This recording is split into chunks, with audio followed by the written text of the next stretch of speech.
En hebreo la palabra que se usa para expiación es kippur. Se escribe kippur. Expiación. En hebreo la palabra es kippur, que significa borrar o cubrir. Entonces este sujeto expiatorio va de alguna forma a cubrirnos o a borrar nuestro pecado por medio de su sacrificio. Bien. En griego la palabra es hilasterion, que significa expiación en sí mismo, expiación. Pero el concepto de expiación viene del Antiguo Testamento. Vamos a leer algunas porciones de la Escritura para poder aprender bien esto. Vamos al libro de Levítico. El libro de Levítico, capítulo 16. Vamos a leer algunos versos del capítulo 16, debido a de que es bien grande, bien largo, pero yo les recomiendo que lean desde el 6 hasta el 33. Pero lo vamos a leer nosotros un poco salteando como para ir avanzando. Y empieza así. El Señor habló a Moisés después de la muerte de los hijos de Aarón, cuando se acercaron a la presencia del Señor y murieron. Dijo el Señor a Moisés: di a tu hermano Aarón que no todo el tiempo entre al lugar santo detrás del velo, delante del propiciatorio que está sobre el arca, que no sea que muera, porque yo apareceré en la nube sobre el propiciatorio. Antes de avanzar, ¿qué es propiciatorio? Era un lugar donde se ponía la sangre del cordero que matabas. ¿Qué es propiciar? Propiciar significa aplacar. Y en este sentido, ¿qué se aplaca? La ira santa y justa de Dios. Recuerda, entonces, la propiciación es aplacar la ira justa y santa de Dios de una manera efectiva. La propiciación no es potencial, no se hace en vano a ver qué pasa.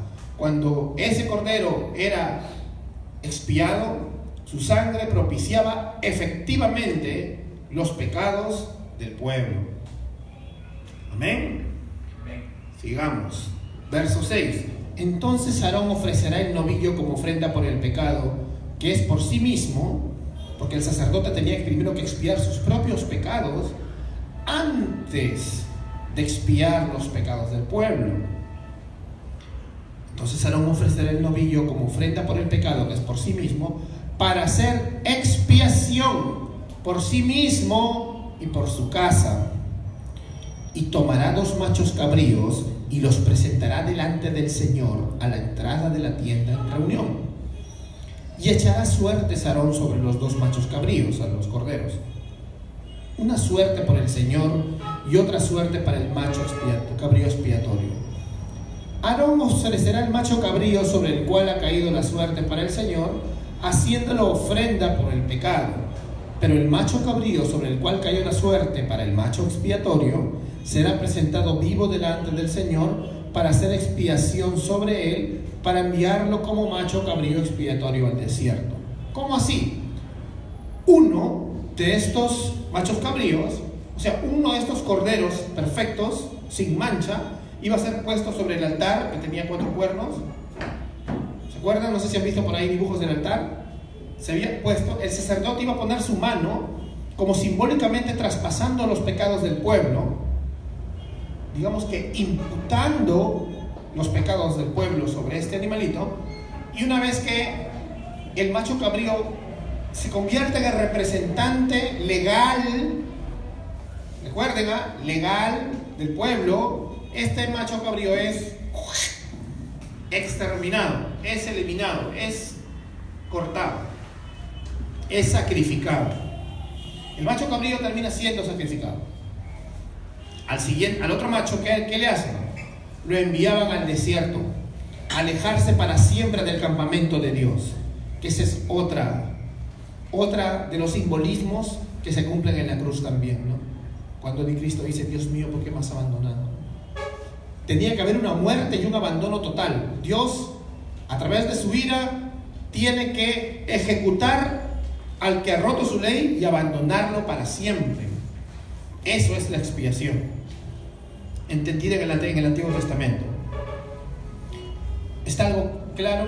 Le he tratado de ser lo más simple posible, pero ¿está claro? Las características de los dos ¿machos? animales eran las mismas. Sí, y tenían que ser machos cabríos perfectos, sin mancha.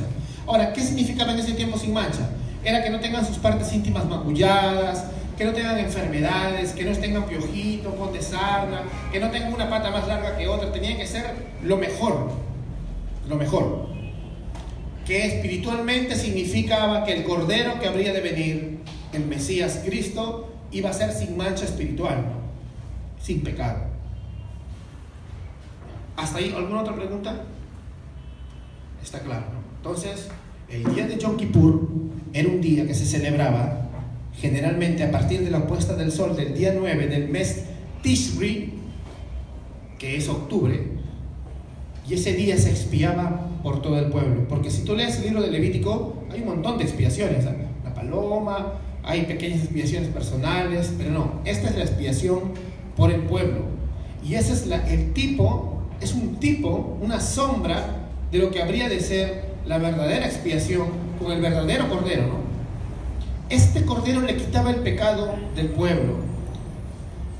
Las personas veían a los sacerdotes entrar al pueblo con el Cordero dispuesto y lo ponían en el altar, y muchos de ellos podrían haber dicho en su corazón: he aquí está el Cordero que quita el pecado del pueblo, ¿no? Pero cuando Juan el Bautista vio a Jesús, ¿qué dijo? He aquí el Cordero que quita el pecado del mundo. Lo cual para los judíos era una cachetada. ¿Cómo que quita el pecado del mundo? El Mesías es solo para nosotros. El ego judío estaba por las nubes.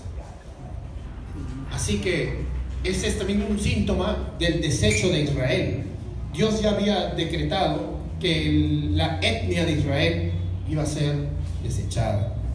Entonces, hasta ahí, en el Antiguo Testamento, estaba el tipo de lo que habría de ser la cruz, ¿ves?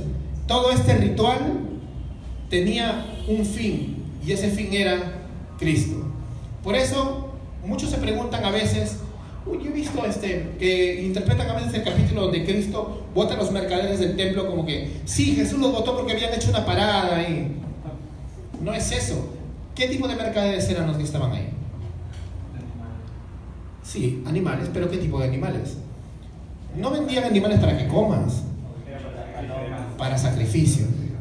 ¿Qué más hacían? Había cambistas. Las personas que venían el día de Jerusalén, el día de la Pascua, para sacrificar o para ser parte del pueblo cuando había el Yom Kippur, tenían que cambiar esas monedas que traían del Ponto, de Asia, de Roma, ¿no?, a moneda de Jerusalén o a moneda del César, que también valía. Pero lo que estaban haciendo estos cambistas era explotarlos. Es como si ahorita tú tuvieras una necesidad y tengo dólares, ¿no? Y cuando te vas a comprar dicen: te doy 2 soles si quieres. ¿Te das cuenta? O sea, te estaban robando. Pero como tú tienes que hacer tu sacrificio, te has venido en burro desde otro país, ya, dame. O sea, prácticamente te costaba esa oveja el doble, el triple. Y si eras pobre, hasta la palomita te costaba el triple. O sea, era una cosa terrible. Y los sacerdotes estaban coludiendo con esta mafia. Entonces, en una parte sí, porque por eso Cristo dice que han hecho de mi casa una casa de ladrones, ¿no? Pero también Él no solo se queda ahí. Luego Cristo se para en la entrada y no los deja pasar a sacrificar. Entonces Cristo no solo limpia el templo, sino que lo que Él estaba diciendo era: se acabó este sistema. A partir de ahora ya no más corderos, ya llegó el cordero, acá está. Por eso no los dejó entrar. Él detuvo los sacrificios, como dijo el profeta Daniel, ¿no? Y se cumple la profecía. Que algunos hermanos interpretan que es el anticristo, ¿no? No tiene nada que ver con el anticristo. Es Cristo quien detiene los sacrificios. No solo en ese momento, sino igual en la cruz, cuando dice: consumado es, acabó los sacrificios. Vamos a seguir. ¿Por qué era necesario entonces esta expiación? Primero, vamos a Romanos, capítulo 6, verso 23. ¿Por qué era necesario que hubiera la muerte de alguien, derramamiento de sangre para nuestra justificación? Porque solos no podíamos salvarnos ni un ápice. Romanos capítulo 6, verso 23, un texto bastante conocido. Se lo voy a leer de la versión de la Biblia de las Américas. Porque la paga del pecado es muerte, pero la dádiva, el regalo, el carisma, la misericordia de Dios es vida eterna en Cristo Jesús nuestro. El pecado merece juicio, hermano. El pecado merece juicio. Y el juicio merece muerte. ¿Y quién no ha pecado? Solo Jesús. Entonces, primero la importancia del Yom Kippur era porque todos los judíos eran conscientes de que habían pecado y que necesitaban de un sacrificio. Por ahí dicen algunos hermanos, de repente no han estudiado bien la Biblia, dicen, no, en el Antiguo Testamento se salvaban por obras, y en el Nuevo Testamento se salvaban por gracia. No, los judíos eran conscientes de que necesitaban un sacrificio, que era un tipo del Mesías que habría de venir. Ellos estaban esperando esa promesa, por eso hacían un sacrificio. Punto número 2, acerca de la importancia del Yom Kippur, o sea, de la expiación. Solo una víctima inocente podía reemplazar al culpable. El derramamiento de sangre de una víctima inocente. Vamos a Isaías capítulo 53, un texto muy famoso. Isaías capítulo 53,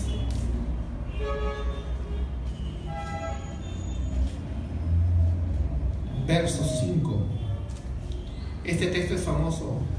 Todo este capítulo es muy famoso. Incluso muchos judíos se han convertido al Mesías estudiando los profetas.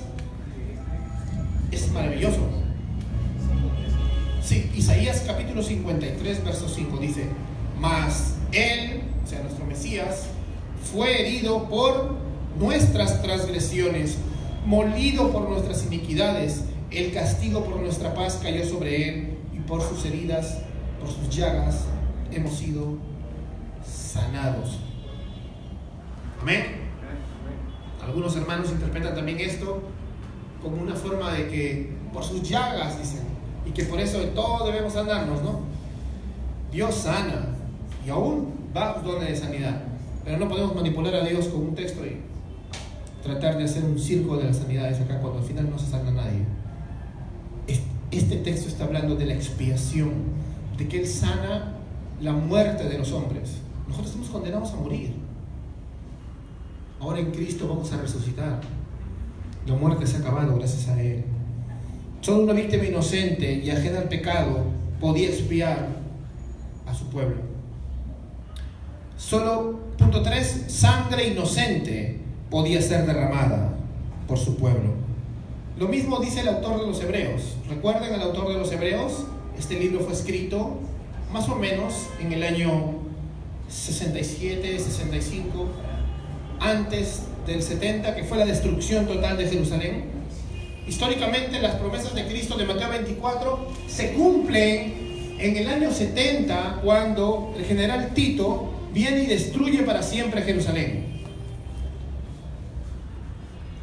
Pero el libro de los Hebreos es como una carta que está tratando de advertirles por última vez: por favor, no retrocedan. Por eso hay capítulos como el 6, como el 10, donde muchos hermanitos sinceros se equivocan y lo usan como que pierdes tu salvación, porque dicen que los que retroceden. No está hablando de que retrocedas tú porque caíste en un pecado. Está hablando del cristianismo que decía creer en el Mesías, pero retrocedía a volver a matar chivitos. Si tú ya creíste en el Cordero verdadero, ¿por qué retrocedías, no? Al viejo pacto? Si tú crees en el nuevo pacto, ¿por qué retrocedes al viejo pacto? Ya no hay más sacrificio por ti, te dicen. Tendría que venir Cristo a morir de nuevo. Hay que entender el libro de los Hebreos en su contexto, hermanos. Vamos a leer capítulo 9, 22. Dice: y según la ley casi todo es purificado con sangre, y sin derramamiento de sangre no hay perdón. En Cristo, hermanos, la expiación adquiere un significado mucho más grande que en sus tipos, o sea, que en los sacrificios de los pequeños chivos expiatorios. Ahí nomás dale vuelta a la página, en el capítulo 10, verso 12, dice que acerca de Jesús, ¿no? Acerca de Jesús en su oficio sacerdotal. Cristo es nuestro sacerdote. Dice, pero Él, habiendo ofrecido un solo sacrificio por los pecados, para siempre se sentó a la diestra de Dios. Cristo no ha hecho muchos sacrificios, por eso no estamos de acuerdo con los católicos romanos cuando hacen su misa y en cada misa lo matan a Cristo. O sea, es un simbolismo de la muerte de Cristo. No lo vamos a matar a cada rato. Tampoco estamos de acuerdo con los que dicen que se pierde la salvación, pero cada domingo sales a tu altar a recuperarla, como si fuera, te borran del libro de la vida, te vuelven a escribir, te borran, te escriben, y está como un manchón el libro. No, no es un juego, hermanos. Muchos hermanos sinceros creen eso, ¿eh? De repente algunos de ustedes han creído eso alguna vez, yo sí. Y créeme que es una mochilaza, una carga terrible que tienes que llevar. Porque no hay esperanza. Es terrible. Y a eso te lleva a que te conviertas en legalista también.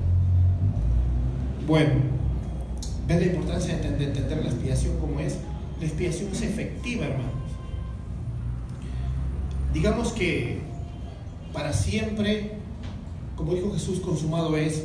Nuestro Yom Kippur, nuestra expiación fue hecha hace más de 2000 años.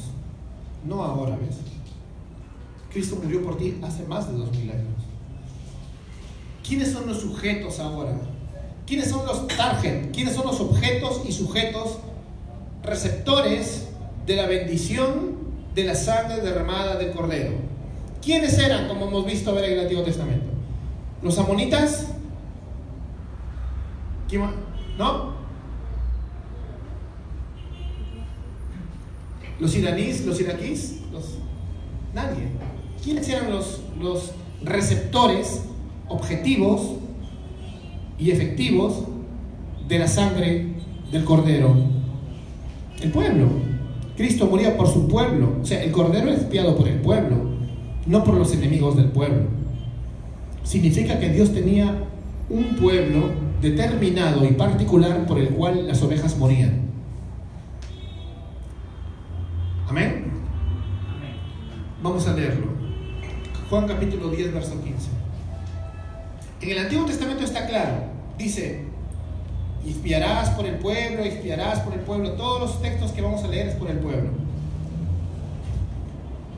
No sé en qué momento vino el gran error terrible de que un hermano dijo, no, Cristo murió efectivamente por todo el mundo. Y se crea una doctrina llamada universalismo. Y ahorita lo vamos a ver por qué. Porque muchos hermanos lo dicen sinceramente, ¿ya? Pero no se dan cuenta de las implicaciones teológicas de decir eso. Incluso yo lo digo, pero lo digo sabiendo lo que estoy diciendo. Mira, dice Juan capítulo 10, verso 15. Dice, desde el 14, yo soy el buen pastor y conozco mis ovejas y las mías me conocen. Está hablando de un pueblo particular, ¿verdad? Está hablando de alguien particular, de un rebaño particular. De igual manera que el Padre me conoce y yo al Padre, y doy mi vida por el mundo. ¿Por quién dice? Por las ovejas. Como Efesios 5, ¿no? A ver, ¿quién se va a casar por acá? ¿Qué dice? Maridos, amad a vuestras mujeres como Cristo amó a la iglesia y se dio a sí mismo por las demás mujeres. No. Por su iglesia solamente se dio. ¿Te das cuenta? Si tú crees que Cristo murió por todos y no solo por su iglesia, entonces eres un medio sinvergüenchón, eres. Porque tienes que entender eso. Él tiene un pueblo particular. Sigamos. No, que seguro eres calvinista, me van a decir ahorita. Espérense. Espérense que termine. Vamos a ver el peligro. Vamos a ver que Dios sí tiene un amor general. ¿Ya? Antes de avanzar con la etapa particular de la expiación, Dios sí tiene un amor general. Y sí hay digamos, una implicación cósmica de su expiación. Pero primero vamos al Salmo 145. Acompáñenme al Antiguo Testamento, al Salmo 145, verso 9. Porque tenemos que ver de todas maneras el amor general de Dios, que eso no lo podemos negar.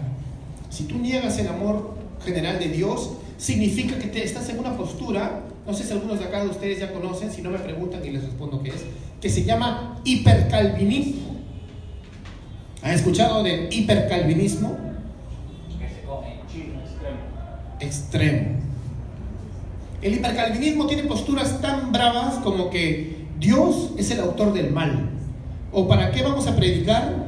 Porque no hay libre oferta del Evangelio, porque como Dios tiene a sus escogidos, y Hechos capítulo 2, 47 efectivamente dice que Él va a traer a los que han de ser salvos, ya no debemos predicar, hay que esperar a que venga la gente. Hipercalvinismo se llama eso. Pero no, también dicen que no existe el amor que vamos a ver ahorita, el amor de Dios por todos, que sí es verdad también. Se llama el amor general, la bondad general de Dios para con todos, que en teología se le llama la gracia